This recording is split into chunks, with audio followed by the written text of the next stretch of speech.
हाय CMA final के students, आज हम लोग स्टार्ट करने जा रहे हैं अपनी पहली क्लास। पहली क्लास में बच्चों की अलग अलग एक्सपेक्टेशन होती है। कुछ बच्चे जानना चाहते हैं भैया कैसा मैथ मिलेगा, कुछ बच्चे जानना चाहते हैं कितनी नंबर ऑफ क्लासेज होगी, कितने आवर की क्लास होगी। कुछ बच्चे जानना चाहते हैं कि इंटर के टॉपिक्स पढ़ाएंगे कि नहीं पढ़ाएंगे, और वगैरह वगैरह। कुछ बच्चे तो ये भी देखना चाहते हैं कि बंदा जैसे बोल रहा है वो बोलने की स्टाइल में एनर्जी है या नहीं है। तो भैया ये सब मिला के ये पहली क्लास के जो शुरू के 5-10 मिनट है ना, उसमें तो मैं आपके इन सारे छोटी छोटी पेटी पेटी बातों का उत्तर दे दूंगा। उसके बाद हम लोग स्टार्ट करेंगे आज का टॉपिक।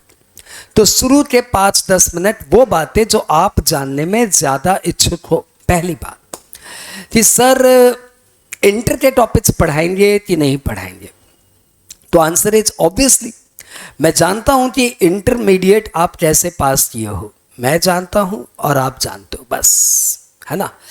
अपने को पता है इंटर कैसे छाप छूप के, जोड़ जाड़ के, तोड़ ताड़ के, जुगाड़ करके, कैसे ही करके हम लोग धक्का मार के पास हो गए। अब इंटर का हमें याद थोड़ी है। हमें क्या पता था कि फाइनल में जाके इंटर वाले टॉपिक्स फिर से पूछेगा। फाइनल का हमने मैथ पलटा, उसमें तो इंटर का एक भी टॉपिक नहीं था, लेकिन एग्जाम्स में देखो तो 50% इंटर के टॉपिक से आता है। तो भैया इंटर के टॉपिक्स जब इतना सब्सटैंशियल रोल प्ले करते हैं तो इंटर के टॉपिक्स तो भैया पूरी डिटेल में पढ़ना ही पड़ेगा, ठीक है। लेकिन इंटर के टॉपिक्स को पूरी डिटेल में पढ़ोगे तो फाइनल की क्लास हो जाएगी डबल से प्रॉब्लम यह है कि डबल टाइम, और डबल टाइम देने के लिए तुम्हारे पास है नहीं। इसलिए कुछ मिडवे सोल्यूशन है इंटर के कुछ खास important topic like profit and gains from business and profession, capital gain, deductions, TDS, ये सब तो भैया डिटेल में पढ़ लो। और बात ये टॉपिक की मेरी एडवाइजरी है कि समरी पढ़ लो। वैसे मैं तुम्हारे ऐप में सारी क्लास डाल दूंगा, इंटर वाली भी, तुम्हें देखना हो तो देख लेना। वैसे मेन टॉपिक्स हम लोग डिटेल में करेंगे और शॉर्ट टॉपिक मेरा एडवाइजरी है समरी वे में कर लो। दूसरा प्रश्न, कितने मैथ देंगे? मैथ की बात बाद में करेंगे। कैसे पढ़ाएंगे सर? तो देखो भैया, डीटी है ना, डायरेक्ट टैक्स, तुम्हारे 8 पेपर में सबसे टफ पेपर माना जाता है। इंटरमीडिएट में भी ऐसा ही था कि सारे पेपर में टैक्स का वजूद अलग था भाई, वो भारी था, काफी नया था, काफी दमदार था। और तुमने तो पढ़ा देखो, तुमने पढ़ा और फिर भूल गए, फिर पढ़ा फिर भूल गए। तो ये जो इसका अलग तरीके का चलता है ना, ऐसे 3 चैप्टर पढ़ो पीछे वाला गायब, 3 चैप्टर पढ़ो पीछे वाला गायब, तो भैया ये तो फाइनल में और है। फाइनल में तो ये पढ़ाओ ये गायब, ये पढ़ाओ ये गायब, ये पढ़ाओ ये गायब। टैक्स तो टैक्स ही रहेगा, उसका कैरेक्टर थोड़ी चेंज होगा। इसलिए इसका सोल्यूशन मालूम क्या है? इसका सोल्यूशन है हमारी क्लास में। हमारी क्लास में हम लोग क्या करते हैं, एक टॉपिक को एवे नहीं चलते। हम लोग एक टॉपिक को एवे फिर एवे चलते हैं। मतलब एक टॉपिक को पहले 7 बार पढ़ाते ठोट ठाक के दम रेडी कर देते हैं, उसके बाद फिर नया टॉपिक शुरू करते हैं। जब तक ये एकदम मजबूत नहीं हो जाता ना, तब तक अगला पाव नहीं रखते। 7 से ज़्यादा बार एक ही टॉपिक को मैं पढ़ाता हूँ अपनी क्लास में। पहले पढ़ाता हूं तुम्हें दोस्त की तरह, दोस्त की भाषा में पूरा चैप्टर समझा देता हूं, जैसे दोस्त दूसरे दोस्त को एग्जाम में जाते समय बस में समझाता ना, इसमें ये है, मेन ये बात है, मेन ये बात है, बस इतना सुन ले, भगवान चाहेगा तो तू पास हो जाएगा। उसी तरीके से मैं आपको पूरा का पूरा चैप्टर समझा दूंगा पहली बार में, दोस्त से दोस्त।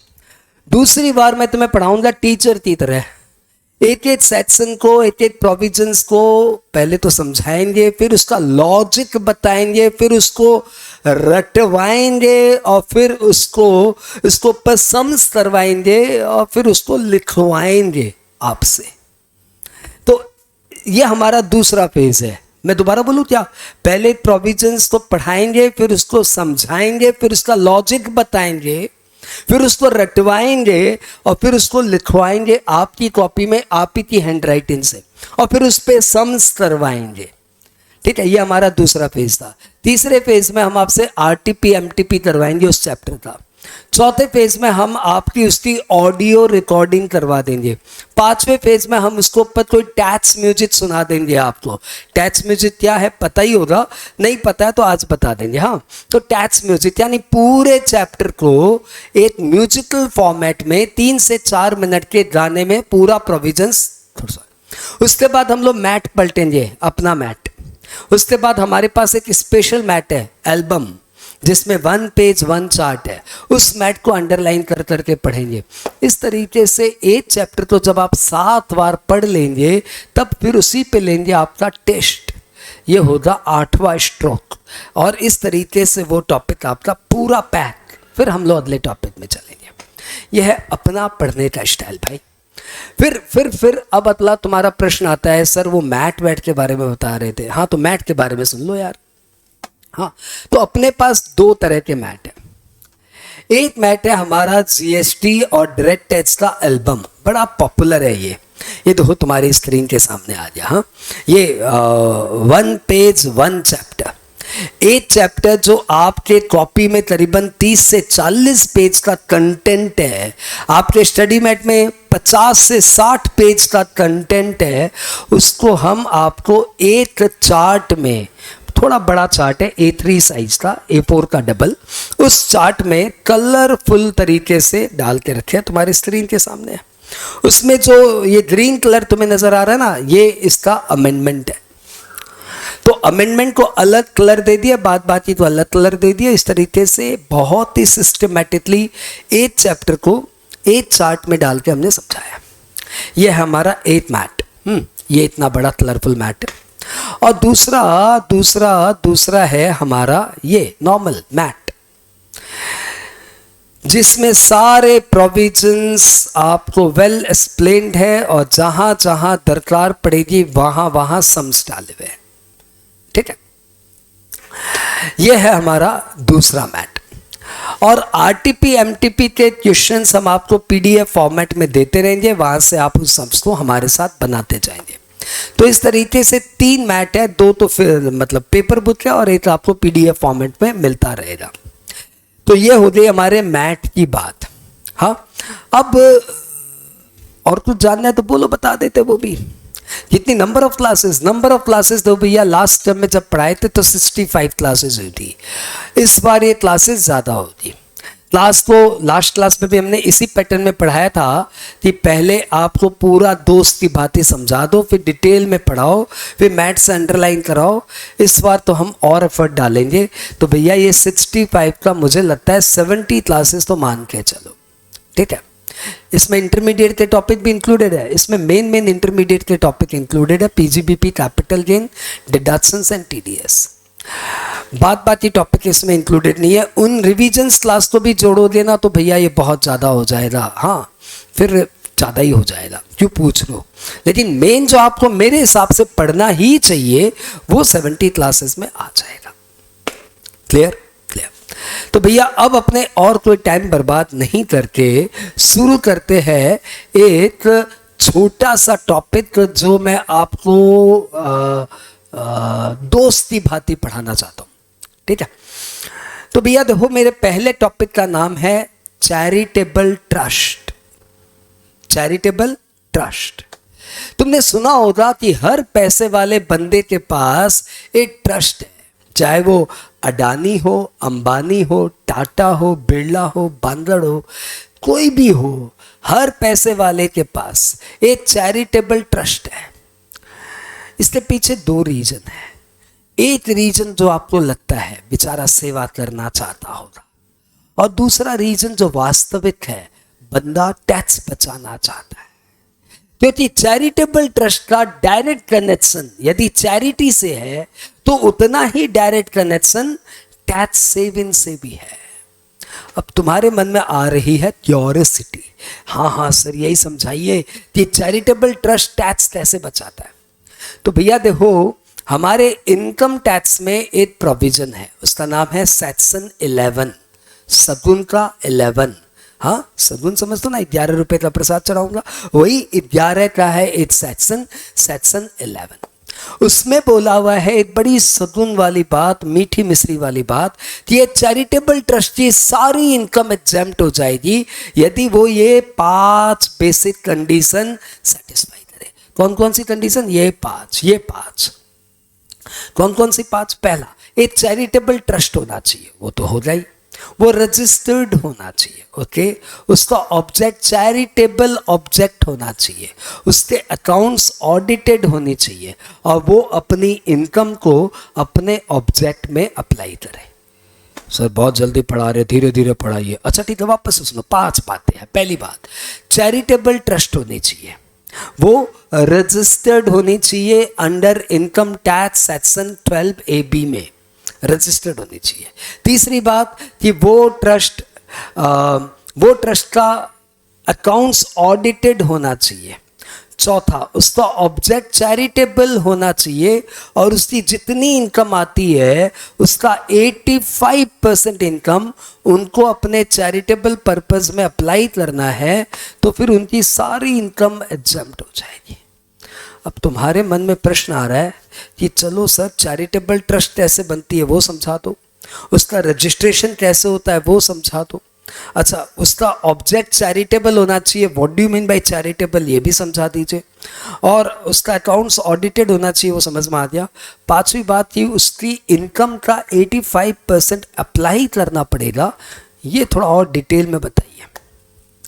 तो पहले मैं तुम्हें बताता हूं भैया चैरिटेबल ट्रस्ट बनती कैसे है। देखो तुम सोचते हो चैरिटेबल ट्रस्ट और एनजीओ एक ही जैसी चीज होती है ना, परंतु ऐसा कतई नहीं है। एक एनजीओ मतलब एक सेवा संस्थान कोई भी बना सकता है।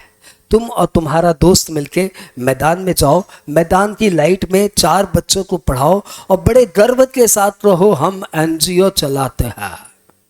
एकदम सही, आप एनजीओ चलाते हो, परंतु ये मत बोल देना कि हम चैरिटेबल ट्रस्ट है। ना, चैरिटेबल ट्रस्ट और एनजीओ में बहुत अंतर है। कोई भी 4 लोग मिलकर सेवा का भाव से कोई कार्य कर रहे हैं तो that can be called as NGO, परंतु चैरिटेबल ट्रस्ट एक टेक्निकल टर्म है जिसमें ट्रस्ट डीड बनानी पड़ती है।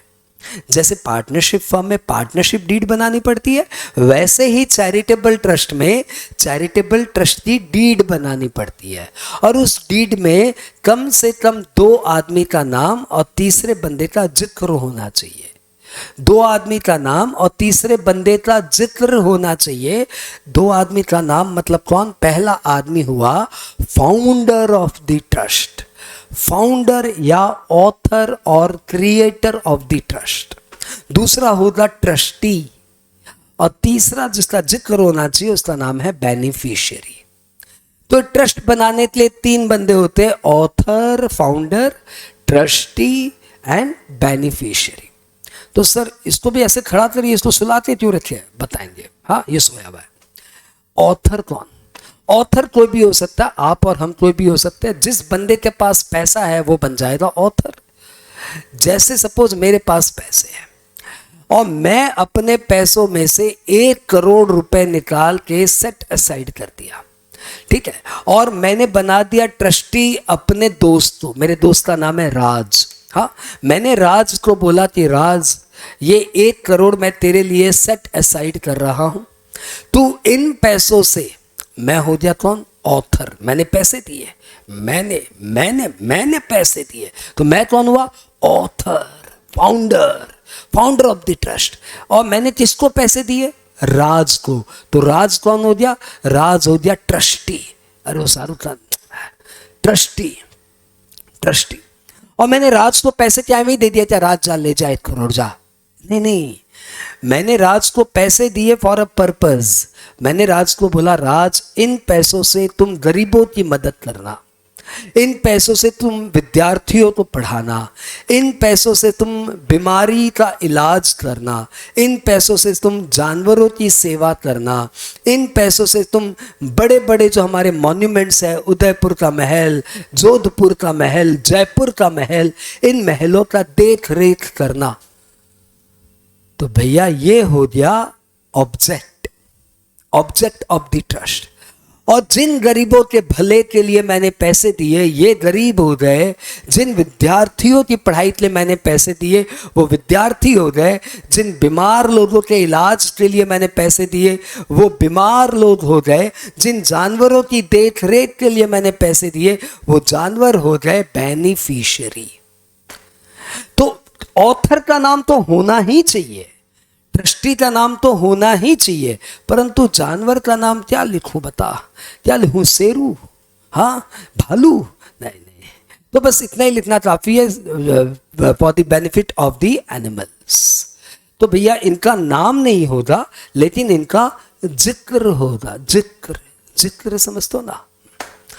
तो भैया जी एक ट्रस्ट डीड बनाने के लिए 3 बंदे चाहिए, ऑथर जिसने पैसे लगाए, ट्रस्टी जो पैसों की देखरेख करेगा, और बेनिफिशियरी जिनके बेनिफिट के लिए ट्रस्ट बनाई गई है। इस छोटे से एग्जाम्पल से मैंने आपको दूसरा पॉइंट भी पढ़ा दिया कि ट्रस्ट को चैरिटेबल ट्रस्ट कब कहेंगे। तो भैया चैरिटेबल ट्रस्ट होने के लिए उसका चैरिटेबल ऑब्जेक्ट होना चाहिए, और चैरिटेबल ऑब्जेक्ट में आते हैं नंबर 1 रिलीफ टू पुअर, गरीबों की मदद। दूसरा एजुकेशन प्रमोशन, एजुकेशन प्रमोशन। तीसरा health related activities, health development. चौथा preservation and conservation of wild life, जानवरों की मदद। पांचवा preservation and conservation of monuments, Udaipur का महल, जोधपुर का महल, जयपुर का महल, मॉन्यूमेंट्स हैविंग हिस्टोरिकल और आर्टिस्टिक इंपॉर्टेंस। एंड छठा योगा, योगा। ठीक है, तो सब मिला के चैरिटेबल ट्रस्ट में, चैरिटेबल पर्पस में 6 के करीब पॉइंट आ गए। एक बात दोबारा सुनना, हाँ 6, एक और बताऊंगा, 7 कर दूंगा उसको। पहले मैं पहला बोलता हूं, कौन सा, तुम साथ साथ बोलना। As per section 2 subsection 15 charitable purpose means number 1 any relief to poor, education promotion, health development, yoga, and preservation and conservation of wildlife, preservation and conservation of historical monuments having artistic or historic importance. 6 हो जाए। 7वां any other object of general public utility, any other object of general public utility। अच्छा, जो बच्चे video देख रहे हैं यदि उन्हें लगे कि यार ये तो बड़ा तेज पढ़ा रहा है, बड़ा फास्ट पढ़ा रहा है, तो मैं तुम्हें वापस से बताऊं मैं कौन सी स्टाइल से पढ़ा रहा हूँ। जैसे दोस्त दूसरे दोस्त को पढ़ाता है, इसमें हम लोग कोई किताबें विदाबें नहीं छूते, कोई अंडरलाइनिंग नहीं, सीधा दिल से दिल तक, और इसमें समरी वे में पूरा प्रोविजंस बताया जाता है। ये डेप्थ नॉलेज नहीं है, ये चैप्टर की ऊपरी नॉलेज है। ठीक है, और ये बड़ा ही तेजी से चलता है ताकि आप फटाक से कैच कर लो, 20-25 मिनट में चैप्टर फिनिश हो जाए। मैं दिल से चाहता हूं कि हर स्टूडेंट का कैचिंग पावर तेज हो, और जो टीचर ऐसे पढ़ाते हैं ना कि बेटा as per section 2 subsection 15 section 2 subsection 15 कितना, सेक्शन 2 सबसेक्शन 15 चैरिटेबल पर्पस में क्या क्या आता है, रिलीफ टू पुअर, साथ साथ बोलो रिलीफ टू पुअर। दूसरा बोलो education promotion, health development, yoga, preservation conservation of wildlife, preservation conservation of monuments and general public utility. तो वो इतना धीरे पढ़ाने वाले टीचर्स है ना, बच्चे का कैचिंग पावर को किल कर देते हैं। इसलिए मैं शुरू में 20 मिनट में 25 मिनट में पूरा चैप्टर स्पीडी मैनर में, परंतु टॉकेटिव भाषा में, अपनी चालू भाषा में, इनफॉर्मल लैंग्वेज में आपको सुना देता हूँ। यदि उसमें कैच हो गया, जो कि हो ही जाएगा, आप ट्राई करोगे तो आपका कैचिंग पावर कभी नहीं मरेगा, चीजें जल्दी समझ में आपको आती रहेगी। फिर डिटेल में तो पढ़ाऊंगा ना, ये एज ए टीचर थोड़ी पढ़ा रहा हूं, ये तो एज ए ब्रदर पढ़ा रहा हूं, एज ए फ्रेंड पढ़ा रहा हूं। तो मैंने क्या बताया, चैरिटेबल पर्पस में 7 पॉइंट, कौन कौन से, relief to poor, education promotion, health promotion, yoga promotion, preservation conservation of wild life, preservation conservation of monuments, and last वाला क्या हुआ, जनरल पब्लिक यूटिलिटी। अब तुम्हारे मन में प्रश्न आया, सर ये 6 पॉइंट तो आपने स्पेसिफिक बताए। ये जनरल पब्लिक यूटिलिटी क्या होता है? तो जनरल पब्लिक यूटिलिटी मतलब कोई भी चीज जो जनरल पब्लिक के लिए काम की हो। जनरल मतलब कोई भी हिंदू मुस्लिम सिख ईसाई, जनरल सबके लिए। पब्लिक मतलब मासेस लिए। यूटिलिटी मतलब यूजफुलनेस। जैसे हमारे वीरेंद्र सहवाग साहब ने क्रिकेट की चैरिटेबल ट्रस्ट बनाई है, वो क्रिकेट सिखाते हैं। हाँ, तो बताओ क्या ये चैरिटेबल पर्पस माना जाएगा? तो देखो, क्या ये रिलीफ टू पुअर है? नहीं, बहुत पैसा लेते वो, कोई रिलीफ टू पुअर नहीं है। क्या ये एजुकेशन प्रमोशन है? ना, ये कोई पढ़ाई नहीं है। नेक्स्ट, क्या ये हेल्थ प्रमोशन है? ना। क्या योगा है? ना। क्या कोई प्रिजर्वेशन ऑफ वाइल्ड लाइफ है? ना। क्या प्रिजर्वेशन ऑफ मॉन्यूमेंट्स है? ना। तो क्या ये चैरिटेबल पर्पस है? आंसर इज हाँ। तो ये चैरिटेबल पर्पस में जीपीयू है। जीपीयू मतलब जनरल पब्लिक यूटिलिटी। तो बताओ क्रिकेट जनरल है कि नहीं है? क्या हिंदू मुस्लिम सिख ईसाई का प्रॉब्लम है उसमें? ना, वो सब खेलते हैं जनरल। पब्लिक क्या उसमें मासेस इन्वॉल्व है? हाँ सर, 90% इंडिया इन्वॉल्व है। यूटिलिटी क्या उसमें यूजफुलनेस है? हाँ सर, हेल्थ बनता है उससे, माइंड फ्रेश होता है। तो वो जीपीयू ट्रस्ट में आ गई। इसलिए सहवाग साहब की वो क्रिकेट वाली ट्रस्ट है ना, वो भी हो गई जनरल पब्लिक यूटिलिटी ट्रस्ट। वैसे ही माधुरी दीक्षित जी डांस सिखाती है। हाँ, तो बताओ माधुरी दीक्षित जी का जो डांस सिखाने का ट्रस्ट है, क्या ये चैरिटेबल ट्रस्ट माना जाएगा? बताओ, डांस में क्या जनरल है? हिंदू मुस्लिम का प्रॉब्लम है? नहीं सर, कोई प्रॉब्लम नहीं। डांस तो सबको करने में मजा आता है। बारात में बजा दो बस, इतने लोग नाचेंगे, जाति प्रथा सब भूल जाओगे आप। हाँ, पब्लिक क्या उसमें मासेस इन्वॉल्व है? हाँ सर, नाचते तो सभी है। यूटिलिटी है, डांस में यूजफुलनेस है? हाँ सर, डांस से भी माइंड फ्रेश होता है, हेल्थ फिट रहता है। तो ये भी जीपीयू ट्रस्ट में आ गए। अब अमिताभ बच्चन ने ट्रस्ट खोल दी, मालूम कौन सी? मालूम? मधुशाला। मधुशाला मतलब दारू का अड्डा अपनी भाषा में। तो बताओ, अमिताभ जी ने दारू का ट्रस्ट खोल दिया और लिख दिया बोर्ड पे मधुशाला, नीचे कोट, मेरे सारे भाइयों को पिलाई जाए। बताओ, अमिताभ जी का ये जो दारूशाला ट्रस्ट है, क्या ये जीपीयू कैटेगरी में चैरिटेबल पर्पस माना जाएगा? क्या इसमें जनरल है? क्या इसमें हिंदू मुस्लिम का लफड़ा है? नहीं सर, दारू में क्या है? हिंदू मुस्लिम सिख ईसाई सब मस्त हो। हाँ, तो दारू में नहीं है। पब्लिक क्या इसमें मासेस इन्वॉल्व है? हाँ सर, इसमें तो 95% इंडिया इन्वॉल्व है। गुड। क्या इसमें यूटिलिटी है? क्या इसमें यूजफुलनेस है? हाँ सर, चुप रह। दारू में यूटिलिटी? थप्पड़ मारूंगा। दारू में कोई यूटिलिटी नहीं है, सीधा सीख ले। हाँ, दारू has negative usefulness, no usefulness, negative usefulness, इसलिए ये चैरिटेबल पर्पस में नहीं आएगा। तो हमारे वीरेंद्र सहवाग साहब की ट्रस्ट चैरिटेबल ट्रस्ट है, हमारी माधुरी दीक्षित की ट्रस्ट चैरिटेबल ट्रस्ट है, परंतु अमिताभ जी की Madhushala trust is not a charitable trust. बात समझ में आई क्या? यहां तक समझ में आई। तो मैंने पहले क्या बोला कि there must be a trust. Trust में क्या होता है? Author, founder, trustee. याद रहेगा, ऑथर फाउंडर एक ही हो जाए। Author founder, trustee and beneficiary. Beneficiary का नाम ऐसे रखता हूं क्योंकि बेनिफिशियरी का नाम लेना जरूरी नहीं है, बस बेनिफिशियरी का जिक्र होना जरूरी है। चैरिटेबल पर्पस बताया सेक्शन 215, वो 6 पॉइंट। 7वां पॉइंट जनरल पब्लिक यूटिलिटी। अब क्या ट्रस्ट का रजिस्ट्रेशन कराना जरूरी है? आंसर है यस। सेक्शन 12AB में एक प्रोसीजर है कि आपको कमिश्नर को अप्लाई करना है स्पेसिफाइड फॉर्म देके, और एक चैरिटेबल ट्रस्ट का रजिस्ट्रेशन कराना है। जब तक आप रजिस्टर्ड नहीं होंगे, आपको सेक्शन 11 की बेनिफिट नहीं मिलेगी, सेक्शन 11 का एग्जम्पशंस नहीं मिलेगा। ठीक है, उसके बाद रजिस्ट्रेशन अपने बाद में डिटेल में पढ़ेंगे, क्योंकि वो खाली मोनोटोनस वर्क है, कोई कॉन्सेप्ट नहीं है। खाली उसमें डेज बताना है, इतने दिन के अंदर अप्लाई करना है, इस फॉर्म में अप्लाई करना है, इतने दिन तक रजिस्ट्रेशन वैलिड है। हटाओ इसको, वैसे है बड़ा इंपॉर्टेंट क्वेश्चन, लेकिन बाद में करेंगे। उसके बाद हमने बताया ट्रस्ट होना चाहिए, चैरिटेबल पर्पस होना चाहिए, रजिस्टर्ड होना चाहिए, अकाउंट्स मस्ट बी ऑडिटेड, ये बताने की बात नहीं है। लास्ट पॉइंट बताता हूं, उसमें है क्या 85% ऑफ इनकम अप्लाई करनी पड़ेगी, यानी आपको 15% तो एवी एग्जम्पशन है। बात ये 85% एग्जम्पशन आपको तब मिलेगा जब आप अपनी इनकम को चैरिटेबल पर्पस में अप्लाई करोगे। यानी सपोज आपकी ट्रस्ट ने कमाया इस साल 400 लाख, 4 करोड़ रुपए आपकी ट्रस्ट ने कमाया। ये कमाया कहाँ से? ये लोगों से डोनेशन मिला, ये कमाई है, थोड़ी बहुत एक्टिविटीज से पैसे आ गए तो ये कमाई है। तो यह इस तरीके से ट्रस्ट ने 4 करोड़ रुपए कमाए।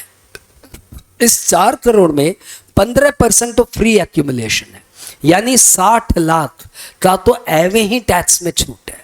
तो 4 करोड़ में से 60 लाख तो एग्जेम्पशंस। अब बचा कितना? 3 करोड़ 40 लाख।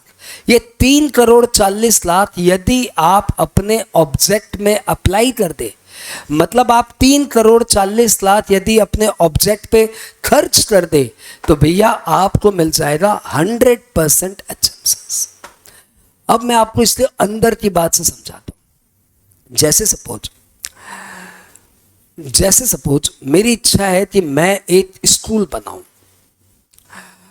अब ये स्कूल बनाने के लिए मेरे पास एक तरीका है कि मैं एक कंपनी खोल दूं, हाँ, Sanjay Mundra educational institute company limited. यदि मैं कंपनी खोलूंगा ना, तो मैं जितना कमाऊंगा सब पे टैक्स देना पड़ेगा। लेकिन यदि मैंने चैरिटेबल ट्रस्ट खोल दिया, तो मैं जितना कमाऊंगा ना वो सब मेरा एग्जम्प्ट हो जाएगा। बस मुझे 15% छोड़ के 85% उसी ऑब्जेक्ट पे अप्लाई करना पड़ेगा। अब देखो, आदमी बिजनेस करता है तो बिजनेस से पैसे कमाता है, पैसे कमाते बिजनेस ही बढ़ाता है। जैसे मैंने जब कोचिंग सेंटर खोला था, तो मेरा एक एकदम छोटा सा रेंटेड में कोचिंग सेंटर था जिसमें 15 बच्चे बैठ सकते हैं। फिर मैंने पैसे कमाए, पैसे कमा के मैंने ठीक ठाक कोचिंग सेंटर ले लिया जिसमें एक साथ 40 आदमी बैठ सकते हैं। फिर मैंने और पैसे कमाए, जब मैंने और पैसे कमाए तो मैंने एक बड़ा कोचिंग सेंटर ले लिया। फिर और पैसे कमाए तो मैंने बहुत बड़ा कोचिंग सेंटर खरीद लिया। इसका मतलब ये हुआ कि हम जितना कमाते हैं ना, पैसे वाले जितना कमाते हैं ना, उसका 10% 15% अपने ऊपर खर्च करते हैं। बात ये पैसे से वो अपने बिजनेस का ही विस्तार करते हैं। They apply the money in their business itself. यही काम यदि आप कंपनी फॉर्मेट में कर रहे हो, तो जितना ही बिजनेस में पैसे डालो, टैक्स तो देना ही पड़ेगा। पहले टैक्स दो, उसके बाद जो करना है करो। लेकिन ट्रस्ट खोल लिए ना, तो जितना कमा रहे हो उसमें 15% तो रख लो, कोई टैक्स नहीं देना। बात ही पैसे उसी ऑब्जेक्ट पे अप्लाई कर दो, तो आपको पूरी छूट, यानी कोई टैक्स नहीं देना पड़ेगा। तो सपोज आज मैंने 3 करोड़ लेके एक ट्रस्ट बना ली, थोड़ा बहुत गांव से भी डोनेशन ले लिया, 2 करोड़ और इकट्ठे हो गए। फिर मैंने 5 करोड़ से ठीक ठाक स्कूल बना दी, छोटी 5 करोड़ में तो बहुत विशाल स्कूल तो बनेगी नहीं, ठीक ठाक स्कूल बन गई, कोई 200-300 बच्चे भर्ती हो गए। अगले साल मैंने 1 करोड़ कमा लिया। 1 करोड़ से मैंने स्कूल के आगे की जमीन और ले ली जहां पे मैंने बच्चों का मैदान बना दिया। तो लॉ बोलेगा कि ठीक है, आपको पूरी छूट, क्योंकि आपने जितना कमाया ट्रस्ट में अप्लाई कर दिया। तो सर आपने तो जमीन खरीदी, हाँ, तो वो कैपिटल पर्पस भी अप्लाई माना जाएगा। फिर मैंने अगले साल 2 करोड़ और कमा लिए, 2 करोड़ और कमाए, मैंने एक और छोटा सा घर ले लिया। मैंने उस घर में स्कूल के लिए लाइब्रेरी खोल दी, स्कूल के लिए लैब खोल दिया, स्कूल के लिए कंप्यूटर ट्रेनिंग सेंटर खोल दिया, स्कूल के लिए डांस सेंटर खोल दिया। तो इस तरीके से पैसे तो मैं अपने ही बिजनेस में लगा रहा हूं। फिर भी लॉ बोलेगा मुंद्रा जी, आप तो एजुकेशन के प्रमोशन के लिए बहुत खर्च कर रहे हो, 85% तो आप पैसे एजुकेशन पे लगा देते हो, तो आपको पूरी की पूरी इनकम टैक्स की छूट। यह है चैरिटेबल ट्रस्ट नाम से बिजनेस करने का मजा। लेकिन इसमें भी कुछ पेज है जो अपने डिटेल में पढ़ेंगे। अभी रफ में तो इतना डिटेल में नहीं बताऊंगा, लेकिन जब प्रोविजंस वाइज पढ़ेंगे तो मैं आपको इसको डिटेल में भी बताऊंगा। खैर, जितना बताया एक बार दोबारा सुनो।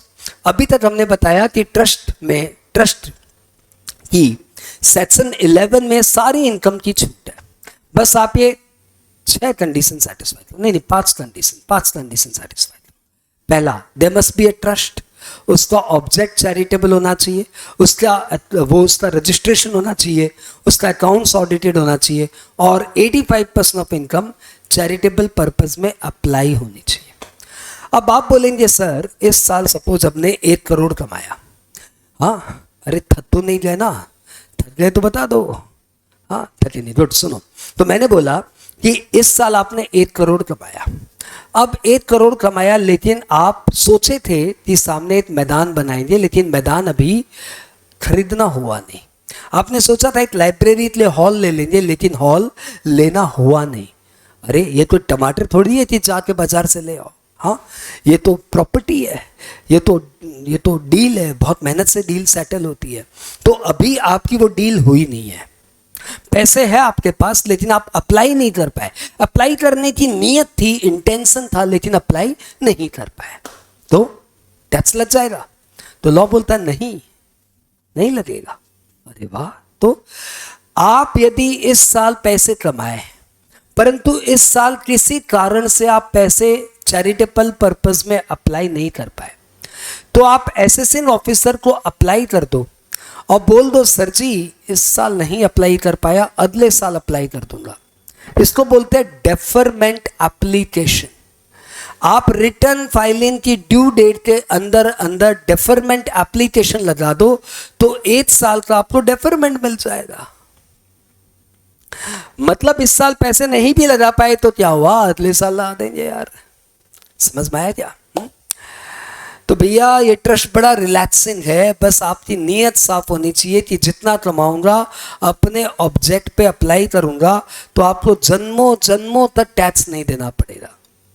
इसलिए सभी रईस अपनी एक ट्रस्ट जरूर बनाते हैं, उससे थोड़ी बहुत चैरिटेबल एक्टिविटीज भी होती रहती है, और उन चैरिटेबल एक्टिविटीज में जितना भी फंड डेवलप हो रहा है, जनरेट हो रहा है, उस पर कोई टैक्स भी नहीं लगता। तो भैया जब आप टाटा, बिरला, अदानी, अंबानी बन जाएंगे तो अपने मम्मी के नाम पे हॉस्पिटल खोलोगे, अपने दादाजी के नाम पे स्कूल खोलोगे, और अपने चाचा के नाम पे धर्मशाला भी खोलोगे ना। हाँ, तो फिर उसको एक चैरिटेबल ट्रस्ट नाम देके खोलना, तो उससे जितनी भी रेवेन्यू आगे जनरेट होगी ना, हॉस्पिटल खोलोगे तो वो वहां से भी तो रेवेन्यू जनरेट होगा, परंतु उस पर कोई टैक्स नहीं लगेगा। स्कूल खोलोगे तो वहां से भी तो पैसे आएंगे, परंतु उन पैसों पे कोई टैक्स नहीं लगेगा। हाँ, अब मैंने इसको एक टैक्स म्यूजिक फॉर्मेट में कवर किया है, वो भी सुन लो यार। एक बहुत प्यारा गीत है, सुना इस गीत को सुनते सुनते कैंसर की पेशेंट अपने आप ठीक हो गई। ठीक होने के बाद उन्होंने कुमार सानू साहब के साथ फोटो खिंचवाया, और उसको कुमार सानू साहब ने कई बार अपने कई प्रोग्राम्स में प्रमोट किया है कि देखिए म्यूजिक का पावर ऐसा है कि एक बीमार पर्सन को भी वो हील कर सकता है। बस उस लड़की को गाना, वो धुन, वो आवाज़ उनके दिल पे बैठ गई, और उसके बाद वो उसको सुनते सुनते इतनी खुश होती रही कि उसकी दिल से वो कैंसर की बीमारी हट गई। वो जानदार गीत पे मैंने इस ट्रस्ट के गाने को बनाया है। वो गीत है, जब कोई बात बिगड़ जाए, जब कोई बात बिगड़ जाए, जब कोई मुश्किल पड़ जाए, आओ इसी पे ट्रस्ट लाए। जब पेपर टफ आ जावे, तेरी सिटी पिटी गुम हो जावे, तुम हिम्मत रखना।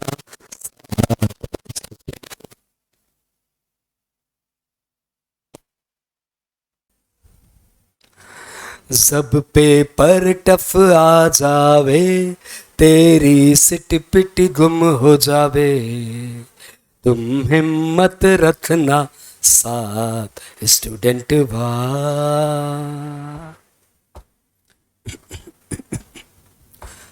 ट्रस्ट की इनकम जो भी हो पूरी एग्जम्प्ट होती है, 85% अप्लाई बस करनी होती है। ट्रस्ट की इनकम जो भी हो पूरी एग्जम्प्ट होती है, 85% अप्लाई बस करनी होती है। जो अप्लाई न कर पाओ, डेफरमेंट अपली लगवाओ, तुम हिम्मत रखना सा स्टूडेंट वाह। तो ये छोटा सा मैंने आपको टैक्स म्यूजिक के बारे में बताया, और ये मैंने टैक्स के ट्रस्ट के प्रोविजंस का छोटा सा कॉन्सेप्ट आपको दिया। अभी ये कॉन्सेप्ट भी बहुत बड़ा है और ये गीत भी बहुत बड़ा है, लेकिन आपको समझ में तो आई क्या कि दिल से दिल तक कैसे क्लास चलती है, और टैक्स म्यूजिक इतनी इफेक्टिव चीज़ है जो 30 सेकंड में ट्रस्ट की इनकम जो भी हो पूरी एग्जम्प्ट होती है, 85% अप्लाई बस करनी होती है, जो अप्लाई न कर पाओ डेफरमेंट अपली लगवाओ। 15 और 3 मतलब 21 सेकेंड्स में मैंने आपको ट्रस्ट का जितना पढ़ाया उसका बेसिक प्रोविजंस वापस रिमाइंड कराया 21 सेकेंड्स में। ये है टच म्यूजिक। तो भैया टच म्यूजिक का आपको इंट्रो मिला और दिल से दिल तक कैसे टॉपिक फटाफट देना पड़ेगा ताकि आप फटाफट कैच करने की आदत रहो। और फिर जो आपकी शौक है या जो आपकी मजबूरी है, जो आपकी आदत पड़ रही है ना धीरे पढ़ने की, वो सेशन भी आएगा जिसमें हम लोग किताब के एक एक प्रोविजंस को अंडरलाइन करेंगे और फिर उसको लॉजिक के साथ बताएंगे कि आपने ऐसा क्यों बोला कि 85% अप्लाई करना पड़ेगा। ये 85% डेटे का क्या लॉजिक है, वो 15% क्यों छोड़ दिया, 15% का लॉजिक बताइए। वो सारी लॉजिक हम लोग के सेकंड फेज में आती है जब हम लोग लॉ के प्रोविजंस को पढ़ते हैं। सेक्शन 11(1), सेक्शन 11(2), सेक्शन 11(3) ऐसे पढ़ेंगे और उसके एक एक सेंटेंस के पीछे लॉजिक आपको बताएंगे। एंजॉय।